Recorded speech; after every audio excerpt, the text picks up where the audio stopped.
আমার মালকিনের ছোট মেয়ে রোজ রাতে তেল আর কলা নিয়ে ঘরে ঢুকত। কিছু ঘন্টা পর সে যখন বাইরে বের হতো তখন তার পুরো শরীর ঘামে ভিজে থাকত।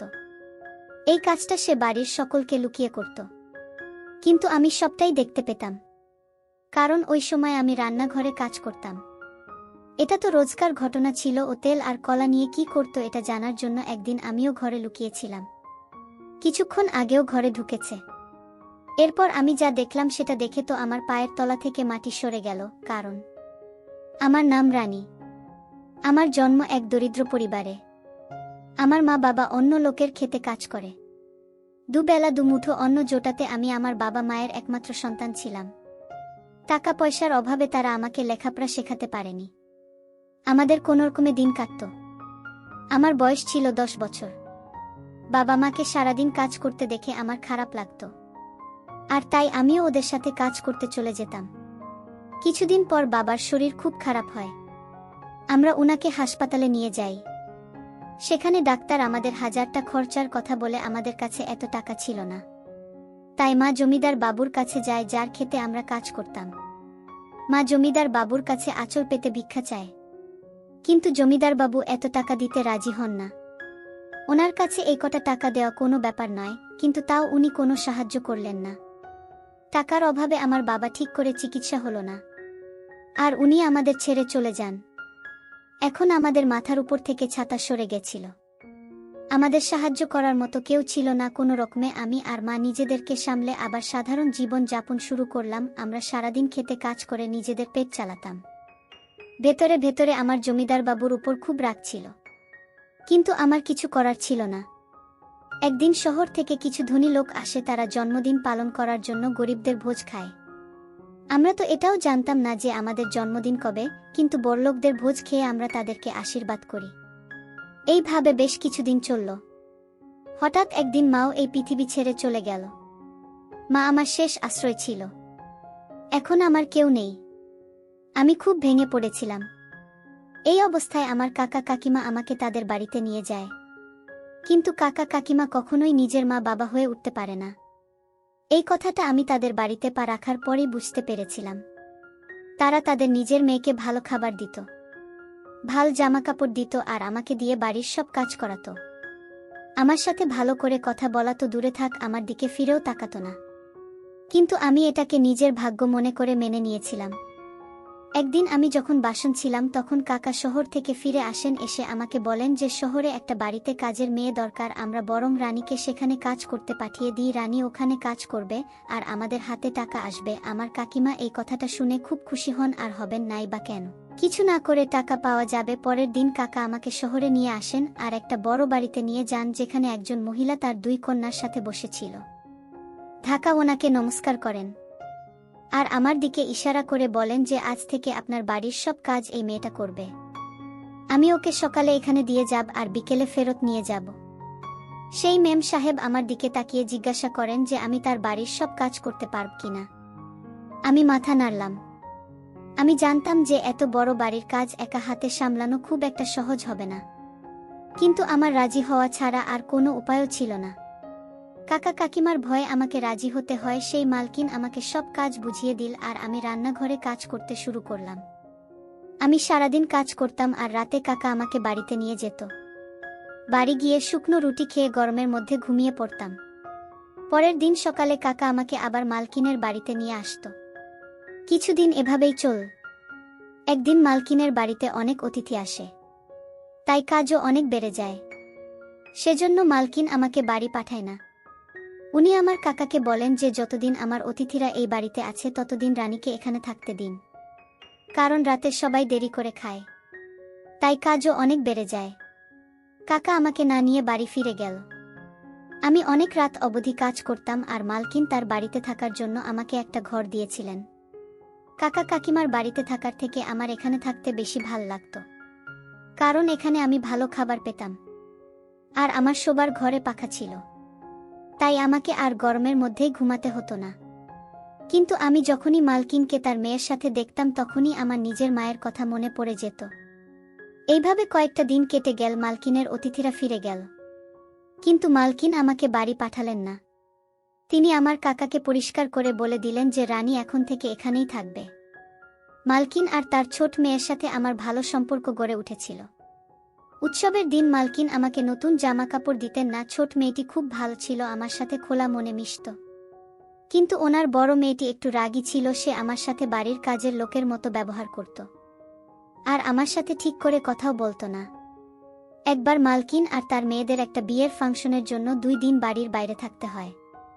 যাবার আগে মালকিন আমাকে তার বাড়ির দায়িত্ব দিয়ে বলে যান যে তার বাড়ির খুব ভালো করে দেখাশোনা করতে। আমি অনেক দিন ধরে ওদের দেখাশোনা করছি না, তাই ওরা আমাকে বিশ্বাস করত। আমি বললাম যে এত বড় বাড়িতে আমার একা থাকতে ভয় লাগবে। তাই মালকিন আমার কাকাকে ডেকে পাঠান আর বলেন এই 2 দিন আমার সাথে এই বাড়িতে থাকতে। টাকার সঙ্গে সঙ্গে রাজি হয়ে যায় আর মার্কিনরা বেরিয়ে পড়ে।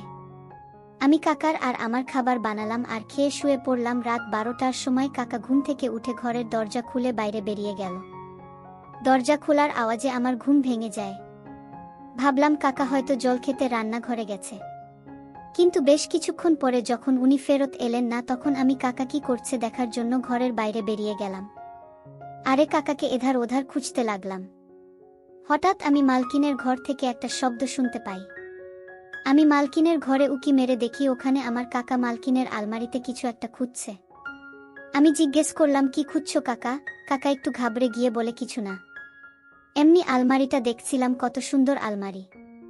আমি বুঝতে পারলাম কাকা চুরির মতলব করছে। সে তার গ্রামে ছোটখাট চুরি প্রায় করে থাকত, আর এত বড় বাড়িতে নিজেকে একা পেয়ে সে কি করে লোক সামলায়।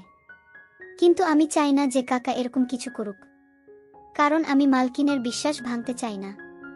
তারপর থেকে আমি কাকার উপর সারাক্ষণ নজর রাখতাম। আমি কখনো তাকে একা ছাড়তাম না। রাতে ভালো করে ঘুম হতো না।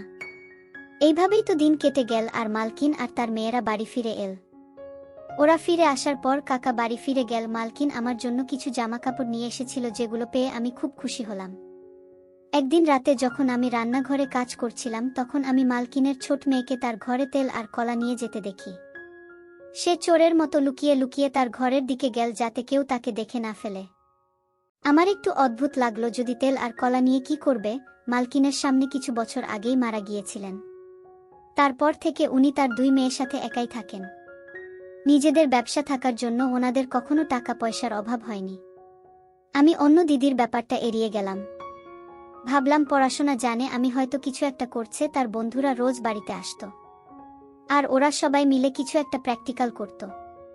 একদিন আমি দিদিকে জিজ্ঞেস করলাম যে আপনারা সব বন্ধু মিলে কি করেন? তো সে বলল যে আমরা বিজ্ঞান নিয়ে পড়াশোনা করি, তাই আমাদের প্র্যাকটিক্যাল করতে হয়। আমি তো কিছুই বুঝলাম না। আমি তো কোনোদিনই স্কুলে যাইনি, তাই পড়াশোনার ব্যাপারে আমি কি করে বুঝবে? তাই জন্য আমি অন্যদের তেল আর কলা নিয়ে যাওয়ার ব্যাপারে বেশি মাথা ঘামাতাম না। বাড়ির সকলের খাওয়া হয়ে যাওয়ার পর আমি বাসন মাজতাম আর রান্নাঘরটা পরিষ্কার করতাম। এর মধ্যে দিয়ে দিন ফ্রিজ থেকে কলা বের করত আর একটা পাত্রে তেল ঢেলে নিজের ঘরে নিয়ে চলে যেত। এখন এটা রোজকার ব্যাপার হয়ে গিয়েছিল। আমার ঘরটা দিদির ঘরে একদম সামনে ছিল। মাঝ রাতে দিদির ঘর থেকে বের হতো আর নিজের হাত ধুত। তার গোটা গা ঘামে ভিজে থাকত। মাঝে মাঝে যখন আমার ঘুম আসতো না, তখন আমার এসব চোখে পড়তো। রোজ আমি এইসব দেখতে পেতাম না, কারণ যখন সে বাইরে আসতো আমার চোখ লেগে যেত। এখন আর এই জিনিসটা আমার পড়াশোনার বিষয় মনে হচ্ছিল না, মনে হচ্ছিল অন্য কিছু। কারণ দিদি যদি প্র্যাকটিক্যালের জন্য কলার তেল নিয়ে যেত, তাহলে লুকিয়ে লুকিয়ে কেন নিয়ে যেত আর রোজ কেন নিয়ে যেত? সারাদিন আমার মাথায় এটাই ঘুরত যে দিদি তার ঘরে কে এমন করে। আমি মালকিনের সাথে এই ব্যাপারে কথা বলবো ভাবলাম। একদিন আমি মালকিনের ঘরে গেলাম আর দেখলাম উনি ফোনে কারো সাথে কথা বলছেন। তাই আমি কিছু না বলে ওখান থেকে চলে এলাম। তারপর আমি ভেবে দেখলাম যে মালকিনকে বললে শুধু শুধু বাড়িতে ঝামেলা হবে, তাই আমি ছেড়ে দিলাম আর এই ব্যাপারটা নিয়ে মাথা ঘামানো বন্ধ করে দিলাম। একদিন আমার রাতে ঘুম আসছিল না। আমার মায়ের কথা খুব মনে পড়ছিল। আমি দেখেও যদি তার ঘর থেকে বের হলো, তার চোখে জল, সে গানছিল। আমি ঘর থেকে বেরিয়ে এসে দিদিকে জিজ্ঞেস করলাম, আপনি কাঁদছেন কেন? দিদি প্রশ্নটা এড়িয়ে যায় আর বলে, কিছু না, তুমি গিয়ে শুয়ে পড়ো। এই বলে সে তার ঘরে চলে গেল।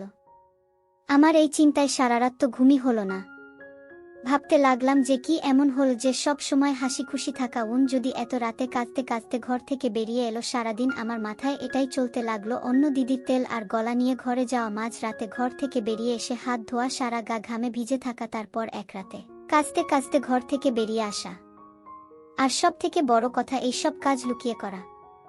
আমার কোনোটাই স্বাভাবিক মনে হলো না। আমার দিদির উপর সন্দেহ হয় ও কোনো খারাপ কাজ করছে না তো। পরের দিন দিদি কলেজ চলে যায় আর বড় দিদি ও তার কলেজ চলে যায়। তখন আমি মালকিনকে চা দিতে গেলাম আর ভাবলাম যে অন্য দিদির ঘরটা একবার খুঁজে দেখি। দুপুরবেলা যখন মালকিন ঘুমিয়ে পড়ে তখন আমিও দিদির ঘরে যাই, কিন্তু ঘরে তো সেরকম কিছুই পেলাম না।